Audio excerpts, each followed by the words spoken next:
మొట్టమొదటగా ఎయిరు, తర్వాత ఫైరు, తర్వాత వాటరు. ఈ మూడు ప్రమాదంగా ఉంటాయి. ఇప్పుడు మన లోపల వాటర్ ఏమిటి అంటే మనస్సు, అగ్ని ఏమిటంటే బుద్ధి, ఆకాశం అదే చిత్తం అంటారు. పంచభూతాలన్నీ ఇవే, మనసు, బుద్ధి, చిత్తం, అహంకారానికి ఒక్కొక్కటి ఒకటి చెప్పారు. మనసు వాయువు లాంటిది అంటారు. గాలిలో తేడా, మనసులో తేడా వస్తే వాయువులో తేడా వచ్చేస్తారు. అందుకని ఎయిర్ యాక్సిడెంట్స్ అవుతాయి.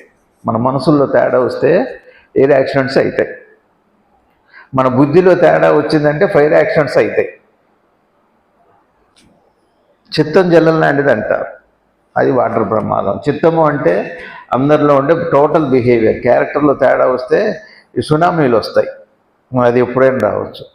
ఈ ఆగస్టు ఈ జూన్ 28 నుంచి ఎక్కడైనా ఏ దేశంలో అయినా బాగలేదండి. యూరోప్ బాగలేదు, అమెరికా బాగలేదు, ఇండియా బాగలేదు. ఏం బాగుందో ఏమో తెలియట్లే నాకు.